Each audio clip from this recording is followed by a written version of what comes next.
bilisummaa saba isaaniif warra arjoome lubbuu abaa'uun gaachana keenya warra harkaa isaaniitiin ni halaalatti jibbuu abaa'uun gaachana keenya. Kabajamtoota daawwattoota BBS irraa orduu har'aaf qaamolee isin dhageessisaa kan isin dhageessisu Shamsuu Bashiiri. Oromiyaa naannoo daangaa Somaaleedhaan wal daangessuutti namoonni nagaa hedduun ukkaanfamanii butamaa jiraachuun dhagamee jira. Kanneen naannoo kanatti ukkaanfaman keessaa barataa Oromoo Nuuree Ibraahim Umar tokko waggaa ta'u, Nuureen barataa Yuunivarsiitii Jijjigaa muummee fayyaa waggaa lamaffaa akka barataa ture odeessi maatii irraa argame mul'isa. Nuureen dhalootaan Oromiyaa bahaa godina Harargee Aanaa Gumbii Bordoddee ganda baadiyyaa magaalaa Kooratti dhalatee kan guddate yogguu ta'u, barataan Nuureen boqonnaadhaaf maatii bira ture akkuma barattoota kaanii barnootaaf gaafa inni mooraa yuunivarsiitiitti deebi'uudhaaf deemu wanni adda isa akka mudate hiriyaan isaa BBS dubbise tokko himee jira. Waa'ee ukkaanfamuu barataa Nuuree hiriyaan isaa BBS dubbisee akkana jechuun ibse. Ayyee taraa dura ciroo raafanii baatiin deemu jira ture. Samboota kararratti laaqana waan nyaannee jirruuf laaqanni sun hin taanee fi makiinaa keessatti qopheeffachiisu ture haala. Dhukkubuun ture sababa saniiti bakka futishaaf takka takkatti illee bakka kaanii gabbu'aa bakka kaanitti immoo absuma keessa ciisee biyya dadhabu itti himaa dabaruu ture. Osoo deemnu bakka kellaa hammaan kana dhaabbatan bira biyya geenyu immoo inni rafu jira ture dadhabee nuti biraa gabbuune haadholee ilmaan qaban immoo achi keessatti hafanii turanii aan keessa biraa gabbu'ee igi garsiisee gizeen bagaree kinaa keessatti deebi'u hin jiru inni bakka ciisu ture. Samboota qaallittiin achi keessa turte maaliif raftaa jaaniti poolisiin gabbaaftee naan jette. Irrattiin bilbilee samboota waggoota kana jalaa kaasituma mee gaadhaa poolisii naqabee naan jedhe. Samboota silkiin cufatte. Samboota gizeen radaatiif shifeeratti waa'ee jaanii eeguu turan xiqqoo gasiinii ta'e jaanii bakka sanbira rabshaa waan ture achi siqanii eeguu turre. Silkii irratti fakkiin isaan ta'e samboota. Himne turre itti gaafatamaa pirezidaantii barattootatti illee himne jira. Isaanitti gizee itti gaafatamaan ijoollee Oromootti illee wajjin itti deemnee ture itti himnu itti gaafatamaan nageenyaa Jijjigaatti irra dawwalanii gaafatanii yeroo irra dawwalanii itti gaafatamaa moo bakka kellaa inni irratti qabamee san hoggaa irra dawwalanii gaafatan nama maqaan akkana jedhamu hin agarree jedhan. Sababa lola daangaa naannoo Oromoo fi Sumaalee torbaan kana ta'aa jiruun Nuureen gaafa fulbaana 24 bara 2023 guyyaa aladaa galgala sa'aatii 12tti iddoo qubattootaa bakka Kollojjee jedhamutti aanaa Baabbilee keessaa kellaa naannoo Sumaalee irratti sakattaatutti erga sakattamee booda hiriyaa isaa jalaa hambifamee achitti qabamee ukkaanfame. Barataan kun badii takka kan hin qabnee fi eenyummaa isaa qofaaf ukkaanfame har'a guyyaa 3 ga'ee jira. Achi buutee isaa dhabnee jirraa jedhe hiriyaan isaa BBS dubbise. Oduma wal qabatee lolli lafa bal'ifannaa hidhattoota Sumaaleetiin Oromoo irratti jalqabee ammaas akkuma itti fufeetti jiraachuu gabaasaan keenya Oromoo irraa nuuf addeessee jira. Tole akkuma beekamu lolli dhokotaadhaa fi lolli miidiyaaleen addunyaadhaa gurra irraa cufate akkasumas immoo weerara hamaa mootummaan biyyattiitii fi akkasuma qaamni dhimmi ilaalu hundi irraa cufate kan gama bahaatiin lolli waraana Somaaliitiin uummata Oromoo baha Oromiyaa keessattuu Harargee bahaa irratti baname akkuma itti fufe kanatti jira. Torbaanota tokko kan dabre lolli Somaaliidhaa fi Oromoo jidduutti gaggeeffamaa jiru qe'ee Oromoo irratti iddoo gartee silaa kellaa Somaaliin saamicha daangaatiin ammaan dura gaafa mootummaa TPLF mootummaa biyyattiitii wajjin ta'uudhaan haqa Oromoodhaa gammurattee kellaa irra dhaabbate kan karramaarraa jaam olsiisuudhaan dhagaa Baabbilee jalatti kaayyachuun isaanii beekamaadha. Guyyaa sadiin booda ummaticha hin fadu jechuudhaan lola walitti bananiin torbaan kanagaa haga makalaakaa raayyaa ittisa biyyaa waraanitti cahaniiti kan jiran. Lolli Soomaalii kan tanaa kun loloota kanaan dura achirratti gaggeeffamurraa wanni addaan godhu duraan milishaa Soomaaliitii fi humnoota hidhatan kan Soomaalii malee meeshaaleen gurguddoo ammayyaa kanneen akka boombii madfiidhaa fi kanneen kana fakkaatan kan mootummaadhaan malee dhimmoota qaama gurguddaatiif hin eeyyamamne ammaan tanuma itti fayyadamaa jiraachuun isii hedduudha yaaddoo nutti eeja abbaan duulaa sirna gaddaa Faranqalloo ammaan tanaa jechuudha. Wantichi kanarraa kan odeeffanne lolli kun keessattuu naannoo bikkee onaa Faranqalloo kan taate bikkee yookaan immoo erer gootaa kan dur jedhamus to'annaa waraana Soomaalii jala akka jirudha. Akkasumas ittuma fufuudhaan Baabbilee hamma dhagaa Baabbileetti adareenis asiin naannoon Harariidhaa dhiibbaa gamasitti godhuudhaan gama seensuma magaalaa Harar kan gama wadaa irraa yeroo gadhuuftus dhiibbaaleen garaagaraa godhamaa jiraachuudhaa fi akkasuma karaa bahinsa gama fuulduratti gama kombolchatti deemus dhiibbaan naannoo Harariitiin tooftaalee adda addaatiin godhu jiran saamicha dhiphisuudha lafa tana dhiphisuudha godhaata kan jiran jechuudha. Kana qofaas miti akkasumatti itti fufee gama mi'eessootii fi bordoddeetiinis rakkooleen kun darbee argamaati kan jiru. Hawaasa naannichaa hoggaa qorannu duulli qubsumaa fi akkasuma manneen barnoota adda addaa ijaaruutii fi hawaasicha qubsiisu tooftaalee garaagaraatiin gartee tarkaanfachaati jira.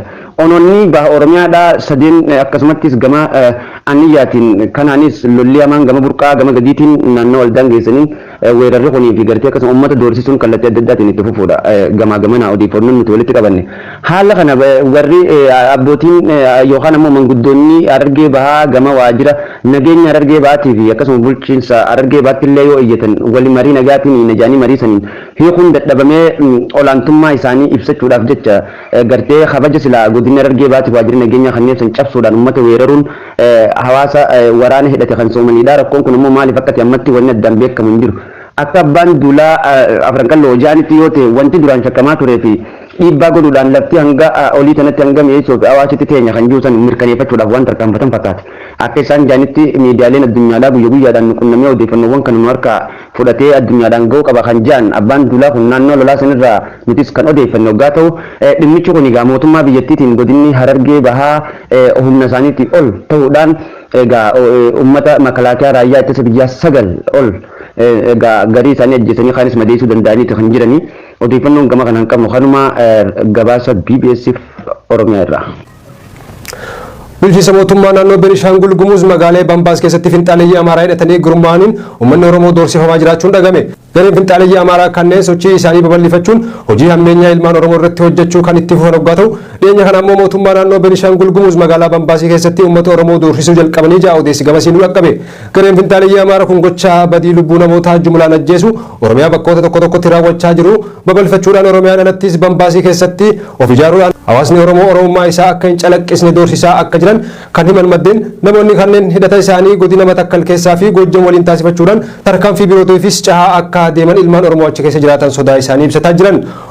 Humni finxaaleeyyii Amaaraa kun ammaan duras mootummaa naannoo Beenishaangul Gumuz godina Matakkal aanaa Dibaaxii fi Bulaan keessatti ilmaan Oromoo ajjeesaa fi qe'ee isaarraa buqqisaa kan turan waggaa ta'u godinicha keessatti bakka baay'atanii jiranitti gochoota badii isaanii kan jibbinsa Oromoo keessaa qabu raawwachuudhaaf akka deeman sochii isaanii irraa hubachuun ni danda'ama jedhan ilmaan Oromoo achi jiraatan.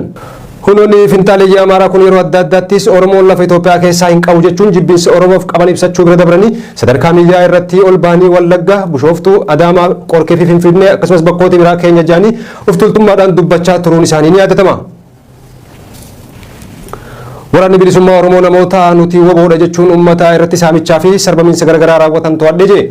Bakkoota garaagaraatti namoonni adda addaa meeshaa waraanaa fayyadamuudhaan muka akka meeshaa waraanaatti tolfachuun saamicha geggeessaatii jiran. Waraanni bilisummaa Oromoo namoonni gocha akkasii raawwatan wobo waliin hidhata wayiituu kan hin qabne ta'uu irraa deddeebiin ibsaatii ture.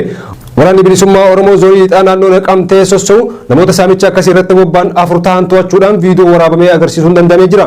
Namoonni to'ataman kanneen magaalaa Naqamtee fi naannoo sanitti mana namoota nagaa deemuudhaan reebanii erga dararanii booda maallaqa isaan kafaluu qaban itti himuudhaan namoonnis lubbuu fi baraaruuf jecha maallaqa gaafataman kadhatanii kafalaa turuudha himan. Namoonni saamichaa bobba'an kanneen maqaa qabsoo jedhanii maqaa adda addaa waliif qooduudhaan akka nama kaayyoo abaa'oo tarkaanfachiisaa jirutti himataa turan. Maqaa Jaal Qaanqee, Jaal Daandii jedhuu fi lama immoo maqaa wal fakkaataa Jaal Falmataa jedhu moggaafachuun saamaatii turan. Waraanni bilisummaa Oromootis hordoffii taasiseen namoota saamicha raawwataa turan keessaa namoota 4 qabuun namoota 2 maallaqa irraa fuudhanii turan birrii 30,000 deebisiisuun gareen bifa kanaan saamicha raawwatuu fi sarbamiinsa garaagaraa raawwataa jiru ergamaa fi kaayyoo abaa'oo akka hin qabne hubachiisee jira. Waraanni bilisummaa Oromoo uummata isaa saamuu fi gidirsuuf manaa kan beeku osoo hin taane cunqursaa fi gidiraa uummata Oromoo irra jiru cabsuuf falmattee akka jirus miseensonni waraana bilisummaa Oromoo namoota kana to'anii simaniiti jiran. Dhumarratti oduu ispoortii qabna. Taphni kuffisanii dabruu kilaboota Ingilaand kan diviiziyoona 3ffaa hirmaachisee kaleessa galgala marsaan jalqabaa taphatamee jira. Haaluma kanaan taphoota kalee galgala taphataman keessaa Niwukaastil kilaba Ingiliz guddicha Manchester City keessummeessee 1-2 yoomatu Brentford Arsenaaliif 1-2 moo'ameeti jira. Chelsea Stamford Bridge irratti Brighton Hove Albion keessummeessuun 1-2 yoomatu Liverpoolis gama isaatiin Anfield irratti Leicester City keessummeessee 3-1 mo'achuu danda'ee jira. Fulham Craven Cottage irratti Norwich City 2-1 yoomatu Aston Villa Park irratti Everton 2-1 mo'amee jira. Blackburn Rovers ammoo Cardiff City keessummeessee 5-2 mo'achuu danda'ee jira. Bournemouth immoo Stoke City keessummeessee 2-2 injifachuu danda'ee jira. La Liga Spain guyyaa kaleessaa 7ffaa isaa taphoota 5 kan keessummeessee waggaa ta'u Athletic Bilbao fi Hetafe 2 wal qixa ba'an Villarreal dirree isaa irratti Gironaadhaan 2-1 mo'amee jira. Real Madrid istaadiyeema isaa guddicha Santiago Bernabeu irratti Las Palmas keessummeessuun 2-2 yoo injifatu Cadiz fi Rayo Vallecanoon 2-2 Valenciaan istaadiyeema isaa irratti Real Sociedadin 1-2 mo'amee jira. Taphoota La Ligaan gammaa taphataman keessaa Gironaan qabxii 19 sadarkaa tokkoffaa, Real Madrid qabxii 18 sadarkaa lammaffaa, Barcelonaan qabxii 17 sadarkaa sadaffaa ta'u, Athletic Bilbaoon qabxii 14 sadarkaa afuraffaarratti argama. Seriyaan Xaaliyaanii ammoo gama isaatiin taphoota jaha kan keessummeessee hoggaa ta'u Kaagliyaariin isteediyeemii isaa irratti AC Milaaniin 3-1 yoomamu Impooliin Salernitaanaa keessummeessee 1-2 mo'achuu danda'ee jira. Hellas Veeroonaan isteediyeemii isaa irratti Atileetaadhaan 1-2 yoomamu Inter Milaan isteediyeemii isaa San Siro Giuseppe Meazza irratti Sassuoloodhaan deeggartoota isaa duratti 2-1 mo'amee jira. Laaziyoon immoo Turinoo keessummeessee 2-2 injifachuu danda'ee jira. Naapooliin istaadiyeema isaa Diyaagoo Armaandoo Maaradoonaa istaadiyoo irratti Udineezii keessummeessee 4-1 injifachuu danda'ee jira.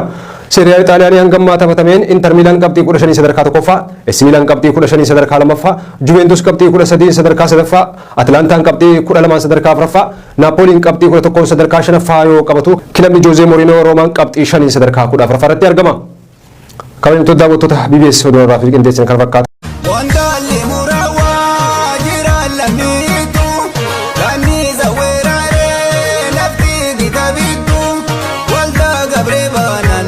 Kamata bututu muje gurra mure senana yadatu ya alisere abban jebraetu dole tilolchese kana sadde kutu ulanu jabsani male dadameti gargarsa argatan kawe warraate oso mirga kamnu mirga keenya damne Yefete nyarrate nama gadi taane